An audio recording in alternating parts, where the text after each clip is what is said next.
मैंने जय श्री राम के दिल को अपने दिल में हटा लिया है। हाँ। तो निश्चित से पुरुषोत्तम श्री राम हमारे दिल के करीब तो हो ही गए। सब राजा भोज एक वो गंगवा तेली है, तो हमारा तो अभी पैर हिल रहा है, क्लास में चला बड़का बड़का स्टेज पर पैर नहीं हिला। खुश क्यों है ये अभी तक आप सामने नहीं ला रहे? इसलिए कि जीत हुई है। हाँ, किसकी जीत सत्य हुई है? की, सत्य की जीत हुई है। सनातन की। हाँ।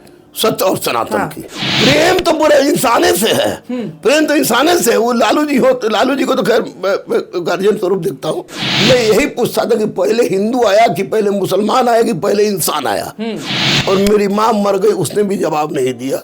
बोला कि बाबू सबसे पहले तो इंसान ही आया। हमारी जब सबसे पहले इंसान आया तो इंसानियत सबसे बड़ी चीज है कि हिंदू और मुसलमान। तो बोली कि इंसानियत।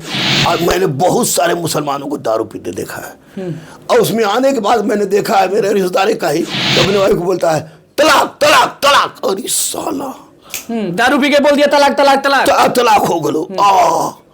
नमस्कार, मैं अनुकुल तिवारी और आप लाइव सिटीज देख रहे। देखिए 19 तारीख के सुबह सुबह हम पहुंच गए हैं दरोगा गुरु रहमान के पास। परसों आप गाड़ी से जा रहे हैं कि ट्रेन से जा रहे हैं अयोध्या, और इतना खुशी क्यों? मतलब एक मुसलमान होके इतना खुशी कहां से? और नरेंद्र मोदी के बारे में क्या कुछ बहुत सवाल है, पहले आप यही बता दीजिए कि गाड़ी से जा रहे हैं कि ट्रेन से? ए भैया, ये हम आपको नहीं बताएंगे। मीडिया वाला बस से हमारा बड़ी डर लगता है। डर इसलिए लगता है कि हो सकता है कि कोई जीत जाए और कहीं बैठल हो राक्षस योनि का व्यक्ति। तो मैं जाऊंगा, लेकिन 21 तारीख को निश्चित रूप से जाऊंगा। और जब जाऊंगा तो आप अवश्य वहाँ रहेंगे। और किस चीज़ से मैं जाऊंगा, कहाँ तक जाऊंगा, कैसे जाऊंगा, लेकिन वहाँ जाने के बाद फिर अयोध्या पहुँचने के बाद भी आपसे मैं एक मुसलमान को इतना खुशी क्यों? राम मंदिर बना, सब लोग खुश है, ठीक है, लेकिन एक मुसलमान इतना खुश कैसे हो सकता है? एक मुसलमान ही होगा। मैं नहीं कह रहा हूँ मैं सबसे बड़ा मुसलमान हूँ, लेकिन अगर जो मुसलमान होगा उसको अयोध्या में पुरुषोत्तम श्री राम के प्राण प्रतिष्ठा के कारण निश्चित रूप से खुशी हुई होगी, क्योंकि हुजूर सल्लल्लाहु अलैहि वसल्लम के उन सारे बातों से वाकिफ है कि यहाँ हकमारी नहीं करना है। जो जिसका है वो दे दीजिए। जितना जमीन लीजिएगा तो कबर आपको जांतेगा। तो वैसी परिस्थिति में अगर जिस पुरुषोत्तम श्री राम की जहाँ प्राण प्रतिष्ठा हो रही है वहाँ अगर उनका घर था, अयोध्या पुरुषोत्तम श्री राम की जन्मस्थली है, तो मुझे लगता था कि सत्य क्या सच में जीतती है। तो आज सत्य में कब से लगता था, कब से दिमाग में था आपके कि अयोध्या अयोध्या अयोध्या, या अभी बुलावट आ गया है, नरेंद्र मोदी बुला दिए इसलिए आप बहुत बोल रहे हैं कि अयोध्या? कभी नहीं। जब आपको पता होगा कि नहीं पता होगा, लेकिन पूरा हिंदुस्तान, पूरा पटना का डीएम साहब भी थे, रवि कुमार रवि साहब डिसीजन आने के पहले मैं रोड पर खड़ा होकर सब हिंदू मुस्लिम के साथ मिलकर मैंने हिंदुस्तान पेपर के माध्यम से अभिषेक कुमार है मिलकर मैंने हाथ उठा के सबके साथ हम लोग शपथ दिया था कि न्यायालय का फैसला का सम्मान करेंगे। और मेरा मानना था कि जिसका जो जगह है उसको जगह मिल जाना चाहिए। चलिए, जिसका जो जगह है उसको वो जगह मिल रहा है। आप खुश क्यों हैं? ये अभी तक आप सामने नहीं ला रहे? इसलिए कि जीत हुई है। हाँ, किसकी जीत हुई है? सत्य की जीत, सनातन की। हाँ। सत्य और सनातन की। और आज विश्वास हो गया कि जहाँ सनातन है वही सत्य है, और जहाँ सत्य है वही स्वर्ग है। और स्वर्ग वो भारत के अखंड भूमि पर है, दूसरी कहीं जगह नहीं। आज सच में पुरुषोत्तम श्री राम, श्री कृष्ण भगवान, हजरत मोहम्मद, गुरु नानक जैसे कुछ लोग का ऐसा पदार्पण हुआ है जिसे समय समय पर हमें सद्बुद्धि दी है, हमें जीना सिखाया है। और उस व्यक्ति की प्राण प्रतिष्ठा एक आक्रांता के हाथों से मुक्त होने के पश्चात 500 वर्षों के बाद आज अयोध्या के प्रांगण में हो रही है, और उसमें मैं जा रहा हूं। खुश होना स्वाभाविक। ये भी बता दीजिए कि नरेंद्र मोदी पे इतना प्रसन्न क्यों है, इतना खुश क्यों है? राम मंदिर का वो हो रहा है इसीलिए? नहीं, कुछ तो बात होगा। देखिए, कोई भी पार्टी के लोग हमारे का मैं प्राथमिक सदस्य भी नहीं हूँ। मैं दधीची देदान का उपाध्यक्ष हूँ, गंगा प्रसाद अध्यक्ष हैं, सुशील कुमार मोदी उसके संरक्षक हैं, विमल कुमार जैन उसके महासचिव हैं। मैं आपको बता दूं स्पष्ट रूप से, जीते जी रक्तदान, मरने के बाद देहदान, अंगदान, चक्षुदान मूल उद्देश्य है। 40 वर्ष की उम्र में मैंने 59 बार ब्लड रक्तदान किया। 10 जनवरी को 59 बार हो गया, तो संपूर्ण शरीर दान कर दिया है। ये बताइए कि दधीची देदान की परिकल्पना जिसके वजह से मरने के बाद भी आदमी 8 आदमी को जिंदा करे, अगर लालू जी लाते तो लालू जी के साथ हम नहीं जाते हैं, वहां भी रहते। लालू यादव, तेजस्वी यादव, या फिर कोई भी नेता अगर इस चीज को खड़ा करता है या फिर इस चीज के बारे में बोलते तो आप उनके साथ रहते? हाँ बिल्कुल। फिर मेरा फोटो उन्हीं के साथ आता। उन्हीं के साथ। उन्हीं के- मतलब ऐसा नहीं कि भाजपा वाले के साथ आपका ज्यादा प्रेम हो रहा है? प्रेम तो पूरे इंसाने से है, प्रेम तो इंसाने से है। वो लालू जी को तो खैर मैं गार्जियन स्वरूप देखता हूँ, क्योंकि मैंने उनको उस वक्त देखा जब फतवा में आए थे तब। तेजस्वी जी और तेज प्रताप जी वो छोटे थे, मैंने गोदी भी खिलाया है। तो नरेंद्र मोदी पे इतना गदगद क्यों है? वो चीज बताइए। इसलिए सुनिए कि अब क्या होने जा रहा है। 370 भारत से हटेगा, इसका आपको विश्वास था? स्पष्ट रूप से बोलिएगा, पत्रकारिता कर रहे हैं तो लाइव सीरीज का पत्रकारिता कर रहे हैं, लाइव सीरीज। आज गुरु रहमान हम ही से सवाल कर रहे हैं। हाँ, अभी सवाल कर रहे हैं। धारा 370 हटेगा, क्या लाइव सीरीज को आपको या हमारे आदरणीय भैया को पता था? पता था? किसी को भी कुछ भी नहीं पता रहता है। पता रहता। खत्म हुआ कि नहीं? हाँ। खत्म हुआ कि नहीं? एनआरसी बिल यानी जो भारत का है वो भारत का है, चाहे मुकेश हो चाहे रहमान हो, लेकिन बाहरी आके भारत में बसने का प्रयास करेगा तो उसको कबार देंगे। गलत था, गलत है, गलत है। आप बताइए, गलत है कि हुआ कि सही हुआ? सही हुआ। मतलब बाहर का आदमी नहीं है? क्यों आएगा बाहर का आदमी? क्यों? भारत ही का आदमी सब रहेगा। अरे बाहर का आदमी आएगा भैया, चोर बन के आएगा। चोर आप उसको कह रहे कि कबार देते अगर आता तो? और बिल्कुल जो बिना बताए भारत में घुस जाता है, भारत का अपना कुछ आधार कार्ड का है, आधार कार्ड और राशन कार्ड। चलिए, ये दो चीज आप गिना दिए। जब गिना ही रहे काम, तो अच्छे से गिनाइए कि नरेंद्र मोदी क्या क्या किए हैं। अभी तीसरा चीज बता रहे हैं। 370 हो गया, एनआरसी हो गया। हम मुसलमान में शराब हराम है। मुसलमान में शराब हराम है। हराम यानी कि अगर चमड़ा पर बिगड़ गया तो काटा जाएगा, उतना गोश्त काटा जाएगा। और मैंने बहुत सारे मुसलमानों को दारू पीते देखा है, और उसमें आने के बाद मैंने देखा है मेरे रिश्तेदार का ही कि अपने वाइफ को बोलता है तलाक तलाक तलाक, और इस साला दारू पी के बोल दिया तलाक तलाक तलाक, तलाक हो गलो। तो हम बोला कि बेचारी का गलती क्या था, साला पिया वो बोला तू उस बेचारी का बोल दे दारू के नशे में तलाक तलाक तलाक, दारू के नशे में आदमी किसी। आप मुसलमान हैं, फिर मुसलमान लोग के बारे में मैं आप फिर भारत के बारे में फिर आप कह रहे हैं कि वो लोग दारू पी के तलाक तलाक तलाक बोल। वो लोग नहीं, कुछ लोग उसमें कुछ से लोग, हैं। हाँ। मुसलमान में अच्छे लोग नहीं हैं। अल्लामा इकबाल मुसलमान के नहीं हर जगह थे। अच्छे लोग हैं। अच्छा, अच्छे लोग वो लोग बात कर चलिए, तलाक वाला मैटर के बारे में बोल रहे हैं। तलाक को भी 3 तलाक की प्रथा को भी समाप्त कर दिया गया। ये समाप्त कितना बढ़िया हुआ। 100% बढ़िया हुआ। तलाक का एक प्रोसीजर है जो कुरान में हदीस में हमारे शरीयत के अनुकूल है। कैसे कैसे प्रोसेस दिया गया है। तीन बार तलाक कर देने में आदमी हर गुस्सा। चलिए, 3 काम गिना दिए। 3 का गुस्सा। दूसरी सबसे बड़ी बात, चौथी बात कि पुरुषोत्तम श्री राम का मंदिर एक झगड़ा का बहुत बड़ा विषय बना हुआ था। झगड़ा बहुत विषय बना हुआ था। जब से मेरी होश खुली तब से मैंने देखा है। मैट्रिक से ही मैंने देखना शुरू कर दिया है, पार्ट 1 से ही। पार्ट 1 में मैंने 3000 ईंट भी भेजा था। तो उस 3000 पार्ट 1 में बनारस में पूरा गंगा जल धुलवा के, मेरे दोस्त भी थे राजेश, 3000 ईंट को धुलवा के भेजे थे गंगा जल में। तो उसके बाद भिजवाए थे। तो उसको भिजवाने के बाद हम और सोचते थे उसके बाद में जिंदगी में बहुत सारे वो आपको आने के बाद मेरा लव मैरिज बार बार कुछ ही बोले आपसे। उस चक्कर में साला हिंदू मुस्लिम क्रम में मैंने हिंदू को ग्रंथ को भी मुस्लिम ग्रंथ को भी पढ़ा, गहराई से सुना, हिंदुओं से भी सुना, मुसलमानों से सुना। हिंदू मतलब पंडित जी से और मुसलमानों मतलब मौलवी जी सुना, सुनते थे, सुने कि क्या कहना चाह रहा है। और सब कुछ बोलता था लेकिन मूल चीज बोलता ही नहीं था। मैं यही पूछता था कि पहले हिंदू आया कि पहले मुसलमान आया कि पहले इंसान आया। और मेरी माँ मर गई, उसने भी जवाब नहीं दिया। बोला कि बाबू सबसे पहले तो इंसान ही आया। हमारी जब सबसे पहले इंसान आया तो इंसानियत सबसे बड़ी चीज़ है कि हिंदू और मुसलमान। तो बोली कि इंसानियत। हमारी अम्मा एक बात बताओ, जब सबसे पहले इंसान आया तो उसके बाद 5000 साल पहले, तो 5000 क्या होता है बेटा, हम 5000 बरस पहले यहाँ एक हम लोग यहाँ एक कल्चर था, तहजीब था और विश्व में कहीं नहीं था। तो हम लोग सबसे पुराने हैं ना, तो हम पाते थे। कोई लोग मैं नहीं माना, लेकिन एक बात मैं बता दूं, मैं खुश इसलिए कि 4 काम किए हैं माननीय नरेंद्र मोदी जी ने। और एक बात तो तय है कि भारतीयों को भारतीयता जगाने में एक अहम भूमिका निभाया है। निश्चित रूप बिहार के मुख्यमंत्री और बिहार के उप मुख्यमंत्री ने बिहार में नौकरियों की बाढ़ ला दी है। नौकरी की बात किए हैं तो एकदम दिल पर हाथ और मन से एकदम सच बोलिएगा, अगर आप बोल पाएंगे तो। कितना नौकरी दिए नरेंद्र मोदी? ऑनेस्ट आंसर चाहिए, क्योंकि आप झूठ नहीं बोलते। नहीं, झूठ कभी नहीं बोलेंगे। और इस बेला पर मैं झूठ तो बोल ही नहीं सकता जब मैं जा रहा हूँ उस परिस्थिति में। तो एक बात मैं आपको बता दूं कि बिहार में नौकरी जबरदस्त है। बिहार में हाँ। ये बिहार भारत का अंग है। मेरी बात सुनिए, फिर मैं अब नेता ही सब बात बोलवा रहे हैं। बिहार में नौकरी जबरदस्त आई, जबरदस्त आई। सिपाही का 21,391 आया, दरोगा का 1275 आया, बीएसएससी का अब 13,000 हो गया है। उसका मास्टर का दे करता फत्ते करता 3.0 करो, थम नहीं मिला, इंप्रेशन मिला, ये चोर, वो मास्टर, वो छात्र, वो छात्र नेता, वो क्षेत्र नेता, हम बोल नहीं छोड़ते, बस चला नौकरी हुआ। लेकिन चोरी यहाँ भी हो रही है। सिपाही में डकैती हो गई, दरोगा में वायरल हो गया, बीएसएससी में डकैती हो गया था, एक सीटी का फेल हो गया, इंटर स्तरीय तो पूरा सीटिंग का आउट हो गया था। तो नौकरी निकालने में सरकार किसी भी दृष्टिकोण से कम नहीं है।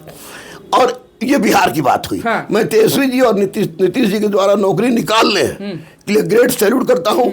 के पाठक के वापस जाने का बहुत दर्द है मुझे कि वो रिजाइन सही में दर्द है। वो सुधार दिया था उन्होंने। और जो भी पॉलिटिक्स साहब आए हैं या आने वाले हैं, जिनके बारे में मैंने सुना है, उनसे निवेदन है कि आप भी अपने आईएएस की पावर को दिखाइएगा और शिक्षा में सुधार रहेगा, रीढ़ सुधर जाएगा।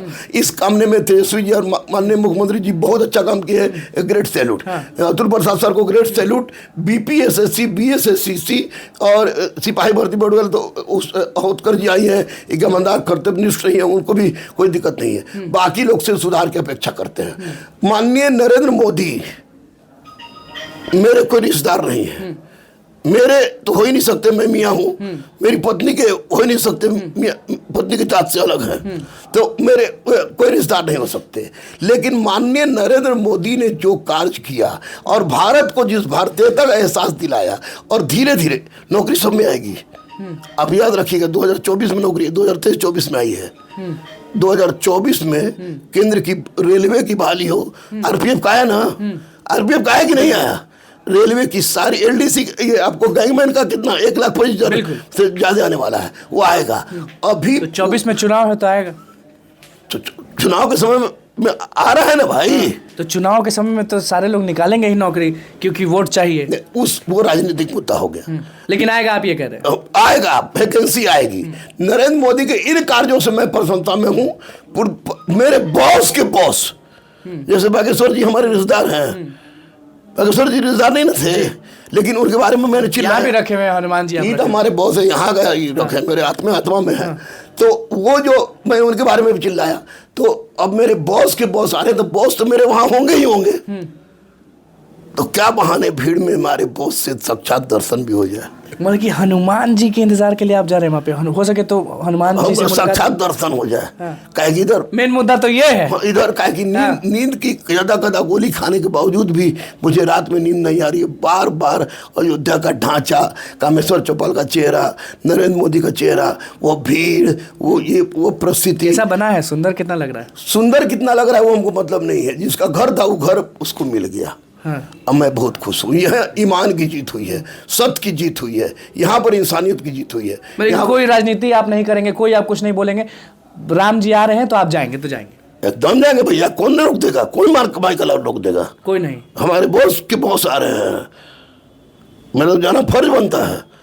अब बहुत लोग ये बोल रहे हैं कि एक मुसलमान जा रहा है अयोध्या, ये हल्ला उड़ चुका है हर जगह। आपको भी मालूम है कि पूरा भारत अभी आप पर नजर गड़ाए बैठा है कि एक मुसलमान गुरु रहमान, जो कि गले में लॉकेट पहनता है गुरु हनुमान जी का, वो भी दिखा दीजिए। बहुत लोग नहीं दिखा दे के बात नहीं लगेगा सब साला मार्केटिंग कर रहा है। हम हमेशा पास रखते हैं। लिपस्टिक वाला हम टीचर नहीं है भैया। लेकिन हम आप बोले तो हम दिखा दिए कि आपको बहुत मानते हैं, इसलिए ये। और कोई बोलेगा तो आप दिखाएंगे? नहीं, क्या दिखाएंगे? जो आत्मा में उसको क्या दिखाएं? एक स्पष्ट रूप से हम बता दे रहे बात कि माननीय नरेंद्र मोदी जी तक ये तो लाइव सिटी की बात पहुंचेगी, मुझे पता है। माननीय नरेंद्र मोदी जी को लोग किसी ने कहा कि विष्णु के अवतार हैं, तो मुझे लगा कि विष्णु के अवतार तो खैर 10 हुए हैं, लेकिन विष्णु के अवतार जब जब हुए हैं तब तक वो 4 के रूप में हो, त्रेता युग के 3 के रूप में हो, पुरुषोत्तम श्री राम के रूप में हो, या द्वापर युग के श्री कृष्ण भगवान के रूप में हो। कलयुग में कल्कि के अवतार आने वाला था बीच में। संयोग कहिए कि एक ऐसा व्यक्ति प्रधानमंत्री बन गया जिसके पास स्वयं का कोई लालच नहीं है। स्वयं, लेकिन नरेंद्र मोदी को कोई लालच नहीं है। जिसका बाल बच्चा रहेगा उसको प्रधानमंत्री बनने का लालच होगा। प्रधानमंत्री बनने का तो अच्छा काम कर रहे हैं ना देश के लिए। देश आज गौरवान्वित महसूस कर रहा है कि नहीं? आप गर्व महसूस कर रहे हैं कि आपके प्रधानमंत्री नरेंद्र मोदी हैं? 2000% मुझे गर्व है कि मैं नरेंद्र मोदी मेरे प्रधानमंत्री है। वहां भी जाएंगे तो एकदम चिल्ला चिल्ला के उनका स्वागत करिएगा। चिल्ला राजा भोज के बीच में गंगवा हम तेली हैं। हाँ। दूरे से देख लेंगे अपने आराध्य देव को हम आराध्य देव हो गए। कौन? नरेंद्र मोदी। नरेंद्र मोदी बोल रहे हैं, बॉस के बोल रहे हैं जी। और नरेंद्र मोदी दिखेंगे सामने तो मुलाकात भी होगी आपकी, तो उनको कुछ बोलिएगा कि नहीं? थैंक्स लॉर्ड, थैंक यू बोलेंगे। You are such a great person. आपने इतनी समस्या केवल राम मंदिर से मत जोड़िएगा, 370 एनआरसी तलाक तलाक तलाक और उसके साथ ये अब समान सिविल कोड संहिता, सबके लिए समान कानून जी भी अगर आता है तो सोचिएगा कि आप नरेंद्र मोदी के द्वारा किया गया। मैं किसी पार्टी का नहीं हूँ, जो सच था सच बोल दिए। आपने ये बोला है कि अगर ये लालू यादव करते या तेजस्वी यादव करते या नीतीश कुमार या फिर कोई भी बड़े नेता करते तो आप उनके भी फैन हो जाते? 100%। आज लालू आज तेजस्वी जी और नीतीश कुमार के फैन हम क्यों हैं फैन?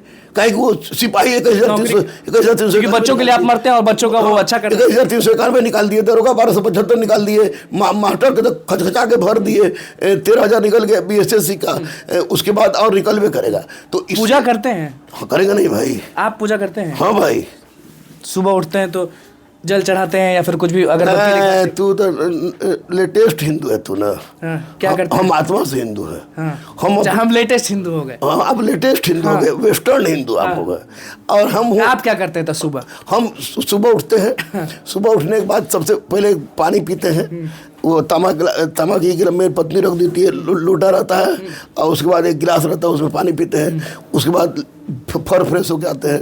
फर फ्रेश होके आने के बाद 2 मिनट मनन अध्ययन करते हैं, बजरंगबली को मानते हैं, बोलते हैं कि जा रहे हैं युद्ध के मैदान में, आप सफल कीजिए। हर दिन युद्ध लड़ते हैं बच्चों के लिए? हाँ, युद्ध के मैदान में आप सफल कीजिएगा। और उसके बाद निकलते हैं। पत्नी अगर जल्दी से चाय बना दी तो चारों काजू लिया तो मारे असट करके एकदम मनन करके चले आते हैं। दिन भर में कितनी बार जय श्री राम बोलते हैं? जब मन करके तब। कौन इसका जितने जब मन तक। ये तो आप तो मजार पे को मौलवियन की बात कर रहे हैं, जो कहता है तो कि जितना बार धागा बांधेगा उसका उतना ज़्यादा मुराद पूरा होगा। 50,000 बार जय श्री राम बोलने से अच्छा है एक इस जय श्री राम को कलेजा में हटा लो। मैंने जय श्री राम के दिल को अपने दिल में हटा लिया है, तो निश्चित से पुरुषोत्तम श्री राम हमारे दिल के करीब तो हो ही गए। जानते हैं पुरुषोत्तम राम के दिल कौन है? कौन? आपके बॉस। हमारे बॉस बजरंगबली।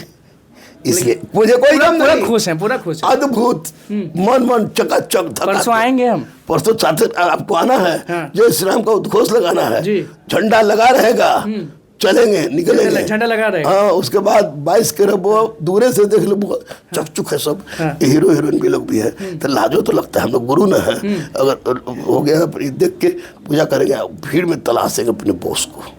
हनुमान जी ढूंढने जा रहे हैं, क्योंकि किसी को लोग कभी कभी सपना में पुरुषोत्तम श्री राम आप बजरंगबली आते हैं। मिल गए तो मुझे डेली भी तो होता है, क्योंकि इतने बड़े भक्त हैं। मान ले तो हम लटक जेबो पैर में कि हमरा से का होने वाला वो करवाबो।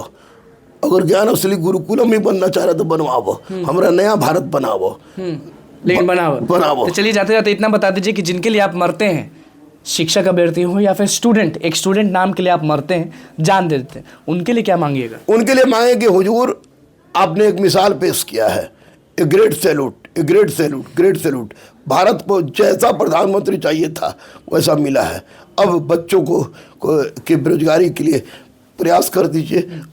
आप दूजा तेरे जैसा कोई नहीं, या कहने मुझे ना कोई डर है नहीं चक, क्योंकि जहाँ सत्य है वहाँ ईश्वर है, और बजरंगबली हमेशा मेरे सीना के साथ है। जय हिंद, जय भारत। चलिए देखिए हमारे साथ दरोगा गुरु जय श्री राम भी, जय श्री राम, जय श्री राम। भावुक हो रहे एकदम, जब बोल रहे हैं तो भावुक होंगे नहीं। इतना बड़ा अपॉर्चुनिटी, 3,000 लोग आया है, सब राजा भोज, एक वो गंगवा तेली है, तो हमारा तो अभी पैर हिल रहा है। क्लास में चला बड़का स्टेज पर पैर नहीं हिला, और पैर हिल रहा है, पैर हिल रहा है। देखिए अयोध्या जा रहे हैं परसों दरोगा गुरु रहमान, और आप भी जान रहे हैं कि ये हनुमान जी के कितने बड़े भक्त हैं, और नरेंद्र मोदी को किस तरह से बताया, तारीफ किया। आपने सुना ही होगा, 1 2 3 4 5 गिनाते रहे लेकिन थके नहीं, और क्या कुछ कहना था, पूरी कहानी विस्तार से आपको सुनाया है। क्योंकि परसों ये शख्स जो हमारे बगल में खड़े हैं वो जा रहे हैं अयोध्या नरेंद्र मोदी से भी मिलेंगे, हनुमान जी को ढूंढेंगे और जाने क्या क्या करेंगे, वो हम सब चीज बताएंगे। लेकिन अभी फिलहाल इतना ही। क्या गुन गाए हैं, किसके लिए गुन गाए हैं और किस लिए बेचैन है